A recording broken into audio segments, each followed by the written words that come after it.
খালিদ, তুমি আমার পাশে কেন বসতেছো? কোথায় বসবো ম্যাডাম? পাশে বসার তোমার কোনো যোগ্যতা নেই। আমি এই কোম্পানির একজন সিনিয়র অফিসার, তুমি স্যারের সামান্য একজন কাজের লোক। কাজের লোকেরা যেখানে বসে সেখানে বসো। ড্রাইভারের সাথে সামনে গিয়ে বসো।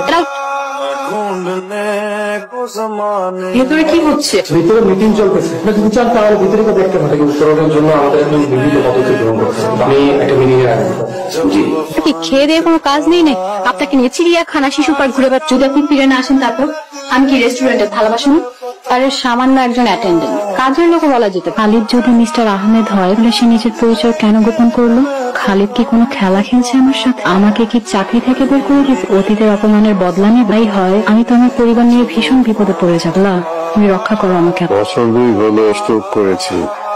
প্রথম বছর থেকে স্যালারি দিয়ে গেছে, আমি আর সুস্থ হয়ে উঠলাম না। তখন থেকে মেয়েটার কাঁধে বসে খাচ্ছে। মেয়ে যাকে এসেছে, কে এসেছে না? তোর জন্য সারপ্রাইজ। আমাদের মেয়েটাকে বিয়ে দিতে পারলাম না। বাবা, তুমি আবার শুরু করলি? রুমে যাও। মা, বাবাকে নিয়ে যাও। বাসার খোঁজ কিভাবে পেলি? ড্রাইভার বাসা ছিল, কিন্তু ম্যাডাম আপনি আমাকে আপনি করে বলছেন। আমি দূরের কাউকে তুমি করে বলতে পারি। কিন্তু তো সকালেই ছিলাম। ভুল করেছিলাম, নিজের ভুল শুধরে নিয়েছি। মিষ্টি, ফুল, ফল আপনি এনেছেন? আহমেদ স্যার পাঠিয়েছে। এগুলো নিয়ে যান। তাকে বলবেন আমি কারো মাধ্যমে পাঠানো উপহার গ্রহণ করি।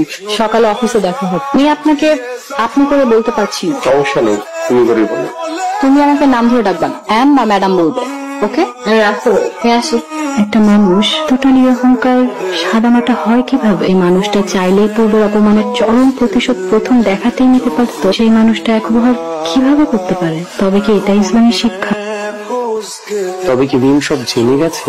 মিম কি ভাবছে? মিম তো জানে না কেন নিজের পরিচয় গোপন করেছি। মিম যদি জানে আমি ওর বস এসকে আহমেদ, ওর জন্য বর্তমান পরিস্থিতি ভীষণ নাজুক হবে। ওর সামনে আসা দুরূহ হবে, কঠিন হবে আমার মুখোমুখি দাঁড়ানো। তোর বাবার শরীরটা হঠাৎ করে খারাপ হয়ে গেছে। হ্যাঁ বাবা, কি হয়েছে তোমার? তুমি এসব কি বলছো? তোমার কিছু হলে আমাদের কি হবে? মা, আমি অ্যাম্বুলেন্স কল করছি। লাগবে না, পাশে বসে থাকবে। মা, বাবা এসব কি বলছে? আল্লাহকে ডাক। মা, আল্লাহ তুমি আমার বাবাকে সুস্থ করে দাও। আমাকে এতিম করো না।